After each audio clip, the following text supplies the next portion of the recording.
Well, hey, everybody, get ready for a new case on criminal motives behind the crime scene tape. My name is Jay, and I co host this podcast with my dad. My dad and I have both worked in law enforcement, and we also specialize in security. Join us as we dive into some of these real life cases and find out what actually happens behind the scenes and what most people don't get to hear about. It's going to be a good one, so let's jump right in.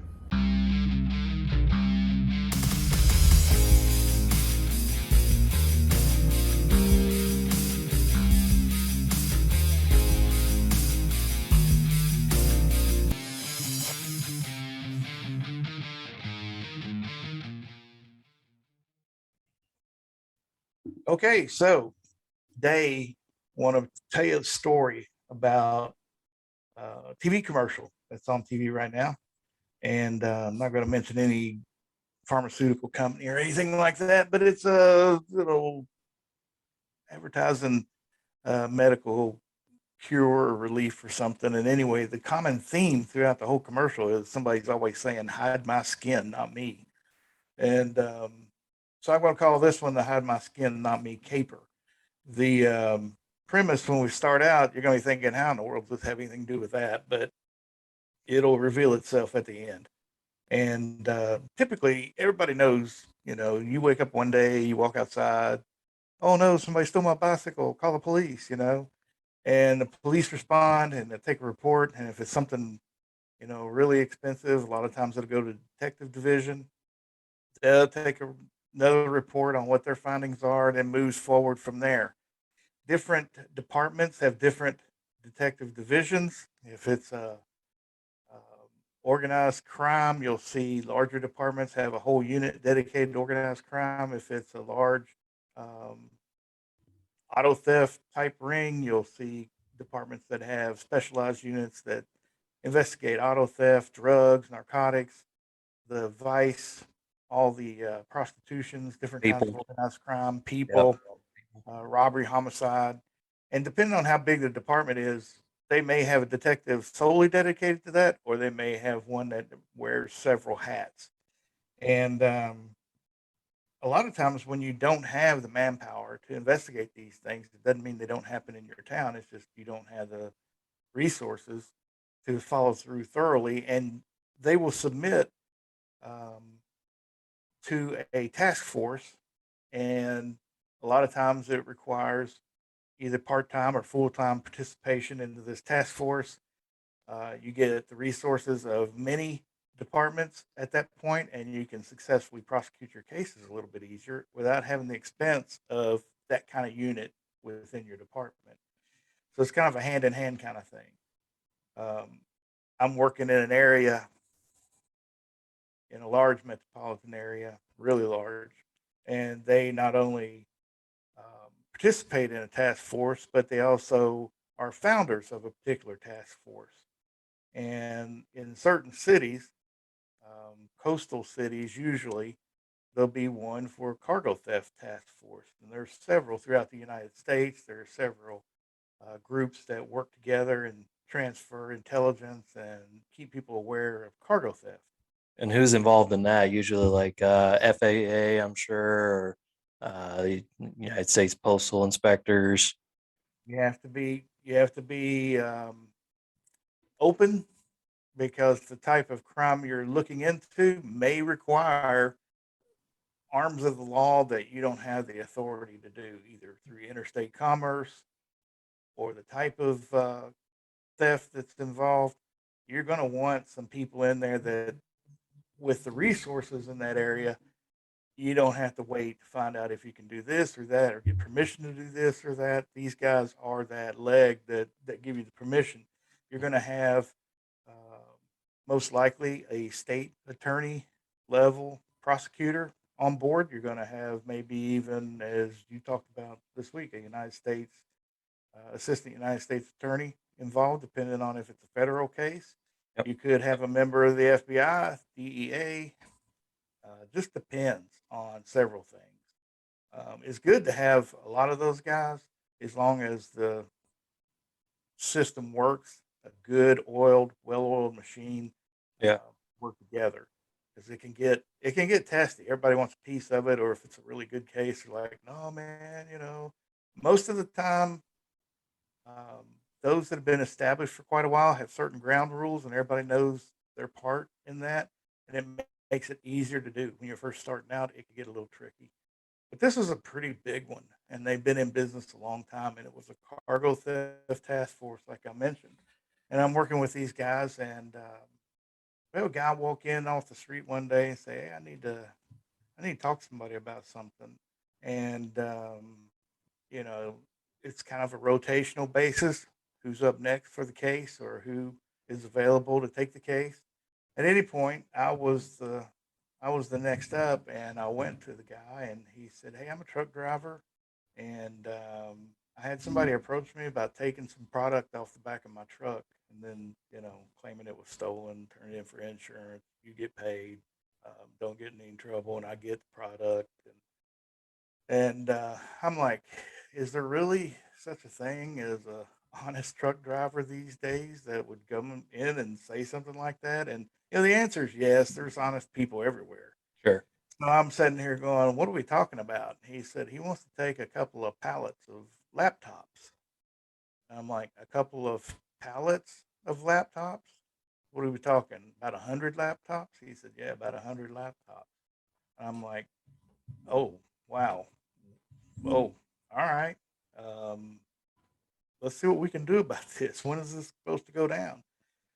He said tomorrow on my route. They would show up at one of my stops, and next thing you know, I'd have two pallets missing, and nobody knows nothing, and everybody goes about their merry way. Wow. Yeah. So piqued my interest. Got a hold of some people within the task force and said, "What are we looking at?" And it's going to be local. It'll stay within state, although it may cross county jurisdictions, city jurisdictions. So we'll bring some state guys on board who have the umbrella over the whole state. There you go. Uh, then we're talking about computers. That's not it's not like a hazardous material, so we're pretty good on that. We start putting an ops plan together on how we're going to do this, and then we have to figure out, put some boots on the ground. As close to the time frame that we have. See if there's any talk about anything like that on the streets. See if anybody's talking. Yeah. And Put out feelers to all your information sources, see if anybody's heard anything, see if yeah, anybody's planning on selling any kind of laptops anytime soon. right. And also, has it been done already with another, trucking company or a truck driver? And this guy's an independent driver, third party kind of thing. Has it happened before? And did anybody report it? Was anybody hurt? Is there a report of anybody being hurt while robbed over the last week or so? Right. A lot of intelligence to gather up just to be sure we weren't walking into a trap and the driver wasn't in harm's way. So the thought was, since the bad guy contacted the driver, he obviously knows what he looks like. So if we switch the drivers, it might hink them up, and they're gonna not do the deal. And the whole thing behind it is to catch these guys. We decide to go ahead and put all the necessary permissions and paperwork together, and we're going to wire our truck driver up with a microphone so we can have this monitored. We set up some teams for surveillance, and the guy told us he only had two stops, being a third party logistics kind of driver. He only had two stops the next day, and that we decided to put two teams on both stops ahead of time. How So that far out way were they? Like, how far apart were they? it's a small area, but it crossed two city jurisdictions within 2 miles. So close, but considering when it's that tight, there's traffic issues and everything else. So we decided we put surveillance teams on those spots 8 hours ahead of time to be sure that we are there first, that any particular counter surveillance that might happen by the bad guys, that we see them coming in before they see us coming in. Yep. And With those alarm. surveillance ops are, there's something. You will, you will sit in that car for a long time, and whoever you're sitting in that car with, you better be comfortable around because there's going to be some bathroom breaks that happen in that car. There's going to be some eating, some sleeping. It's not great, but it is for sure a way to get the job done and get the kind of evidence you need. Yeah, and to do it safely too. Right. It's worth the anguish just to make sure it comes off safely and to keep the upper hand. 8 hours. That was the general consensus on how far ahead we should be making this move. And who knows what other intelligence you're going to drum up just by sitting there. So, with those kinds of resources, our motor pool, so to speak, Mhm. has everything. It has cars, trucks, semis, box trucks, motorcycles. I think we even had a taxi cab in our motor pool, Nice. all from different resources and painted up to look like whatever. And magnetic stickers are your friend for the doors. You can be whatever company you want to be with a magnetic sticker. Yep. So we pulled some equipment and set up on both places and began our surveillance. Now we know that those two places he's going to stop at are only the places that the theft is going to occur, and we're going to have another team that's going to have to follow um, the freight once it's stolen. And we have no idea where that's going to be. We don't know how far away it's going to be, so we have to have the right resources put together for that as well, in case there's an issue. We talked one time about things that could happen during the heat of the moment, and one of your chase vehicles or one of your surveillance vehicles gets jammed up one way or another through an accident or breakdown, or the motor pool maintains these vehicles, but that doesn't, like anybody else's, it could break down in the middle of doing the operation. So Yep. you have to be aware of that and have backup plans for that as well. Yeah. If you haven't heard of Murphy's Law is that if anything can go wrong, it will. And Murphy is alive and well. Oh, he is. He is. Everywhere you turn, that Joker is around. I'm not sure if it's a dude or a really mean redheaded chick, but and I'm married to one, so I guess I can say that. Anyway, so we got our stuff together. We think we have a pretty good plan. We meet up with our driver. During the course of overnight, we also vetted the driver, make sure that there wasn't anything that could compromise the investigation from his part.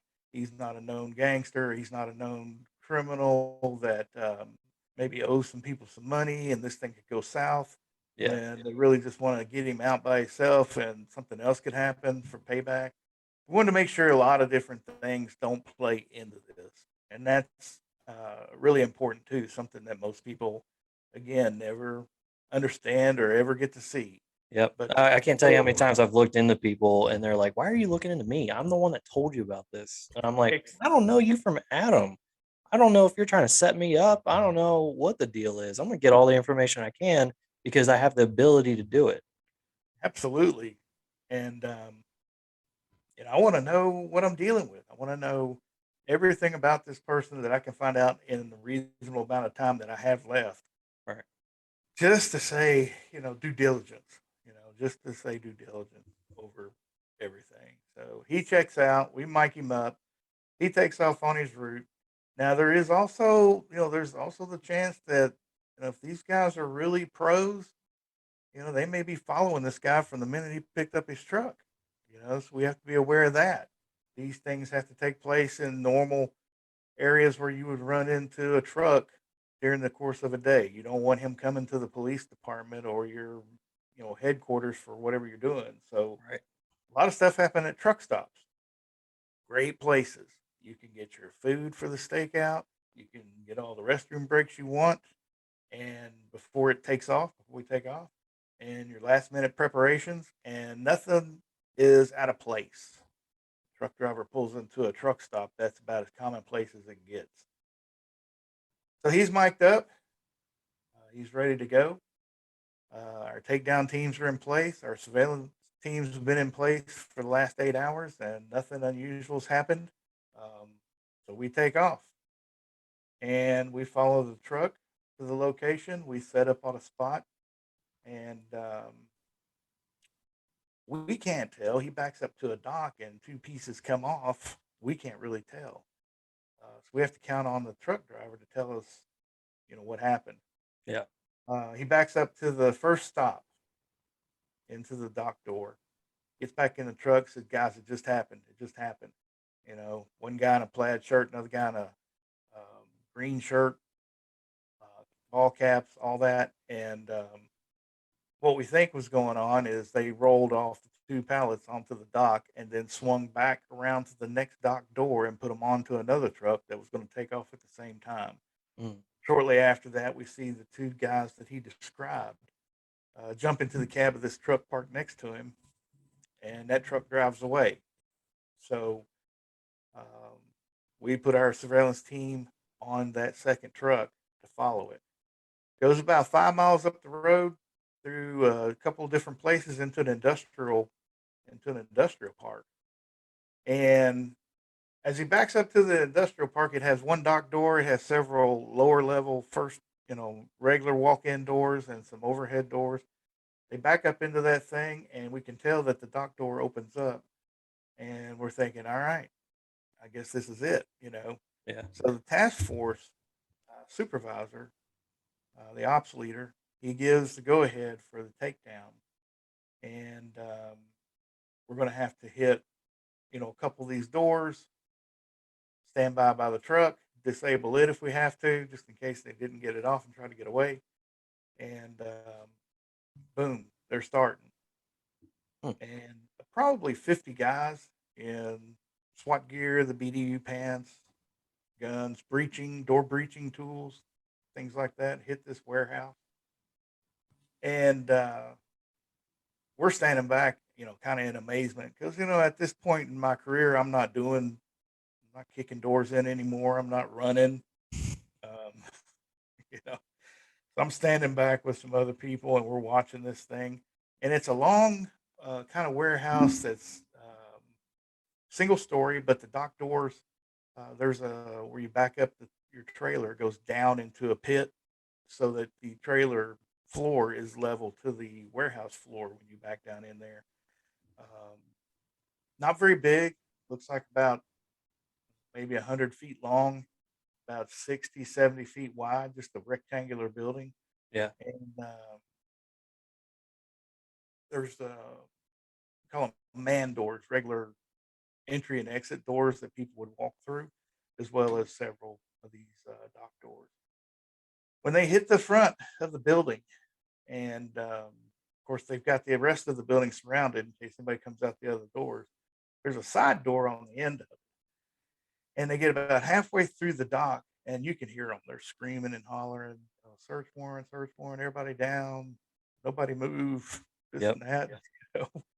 And out the side door come about a dozen men and women running out the side door, and they are completely naked when they run out that door.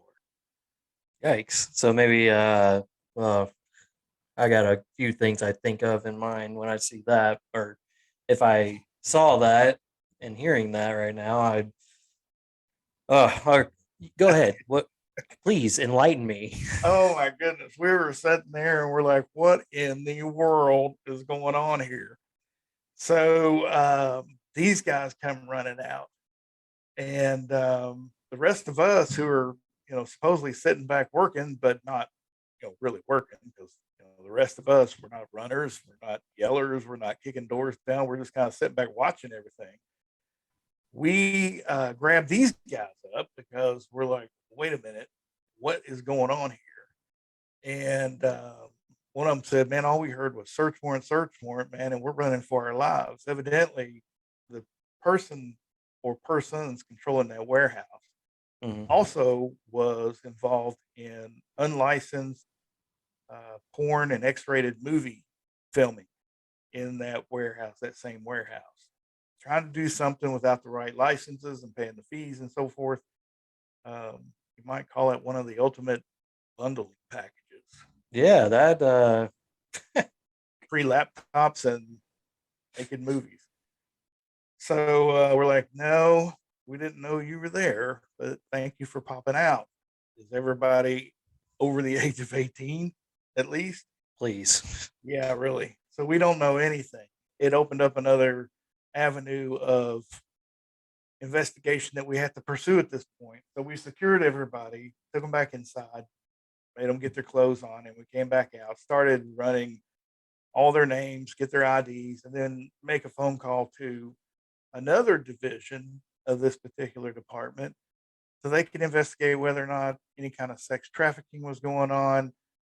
They could validate all the ages of everyone, the consent, these things, and then find out what laws have been broken. I would say what laws, if any.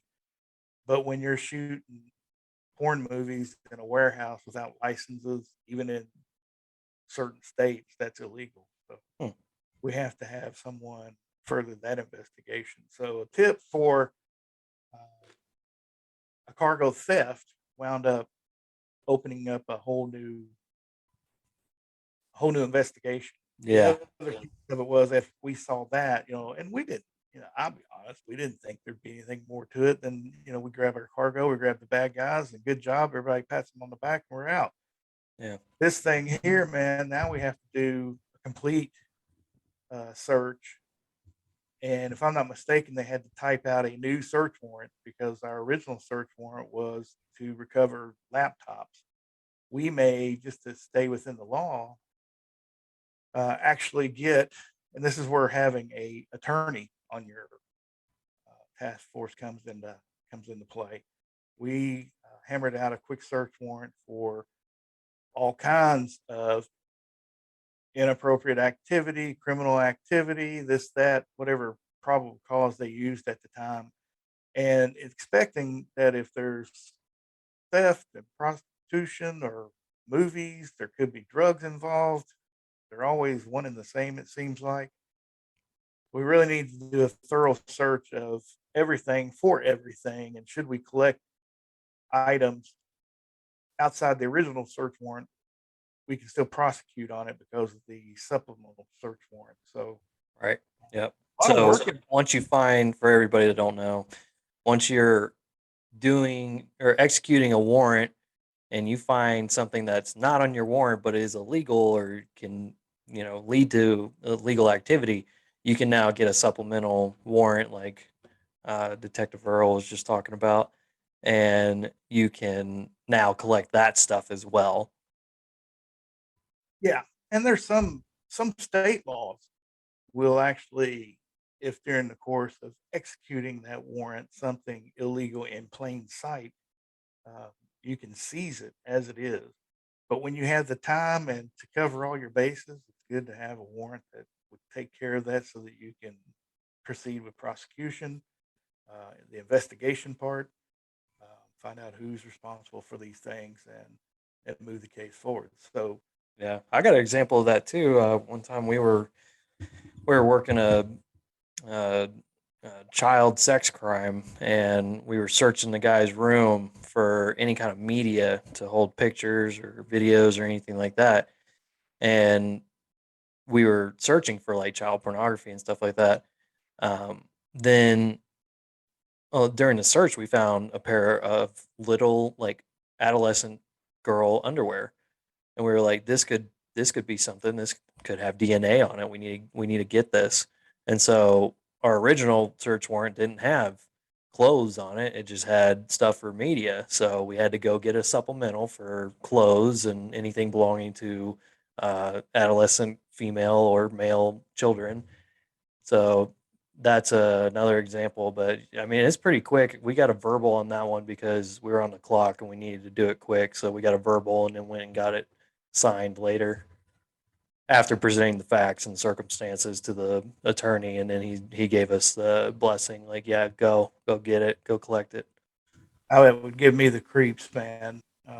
It's bad enough, normal people and all, but to see children's clothing someplace, man, um, that just gives me, the creeps. Hmm.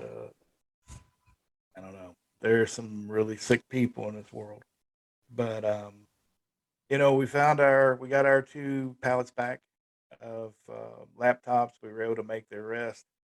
Um, we were able to uncover some other um, criminal activity within the warehouse besides the old, happy movies going on in the back room. Um, I don't think anybody turned out to be there, beyond their consent. They were all above age. It was just a get rich quick scheme that the person running the warehouse just added to his portfolio. Mm. I think mostly they were all released, and the owner of the warehouse was hit with some fines for not having the proper licensing. But no one turned out to be, in that particular case, no one turned out to be underage, and certainly no other crimes were broken at that point. It was entertaining, as we're thinking we're just going for a couple of pallets and some laptops, and we get to running into all this. It And never whoops, a look dull what we moment. found. Yep, never a dull moment. That's for sure. So Man. that's my story, and I'm sticking to it. And the hide my skin, not me. That's where it comes from. There it is. Uh, It all ties together. it Man. does all tie together. You never know when you get involved in something like that, and the action of everything, and as much preparation as you try to do, you can never be sure that that's it. There's always Right. going to be something else. There could be. You guys didn't find anything else that was stolen there, right? Yeah, there was some things that they had to do some investigative work on, some items that would take some research. I don't know the outcome of all that. All I know is we got the two pallets back, and then they turned it over to some property crimes guys to help research the items that were found in the warehouse as well, because it wasn't the only thing that was in there. Our stuff opened the door to several other things, but I don't know. There was a lot of property in there. There was a lot of stuff, Yeah. whether it was legit or unaccounted for. I don't remember. Um, and they really don't talk about it much, but usually people don't care that much about it. They want the main thing we were after, and they move forward from there. But yeah, it was unusual, not something you would normally see. No, no, that's a wild one for sure. Yeah, but all in all, made for a great investigation, and hopefully a great podcast for everybody. Yeah. Well, I definitely enjoyed this one, and I know that we have some opportunities coming up soon where we're gonna actually be on some other podcasts as guests, and we're gonna have some guests on our podcast here soon. And I'm excited for the lineup. I'm looking forward to it. I'm sure you guys are too. Also, big shout out to our listeners in the United Kingdom. I mean, you guys are crushing it right now. I went on our analytics page and noticed that there's a huge amount of people that are watching in the United Kingdom. So shout out to you guys. Make sure you guys are sharing that with your friends, any other true crime enthusiasts, because we like to make sure people are entertained, but most importantly educated and know how things work. And for those that aren't in this country, you can find out how things work in this country and the things that we come across. Yeah, I agree, and thank you so much for listening and commenting, and keep doing it. We have thick skin, so if we are bad, just let us know. If we're good, let us know that too. But we're grateful for any interaction, and for our friends in the United Kingdom who are tuning in. So Yeah, thank you so much. I appreciate it. We both appreciate it, and absolutely. look forward to hearing from you. That's for sure. Yeah. Yeah, I'm actually on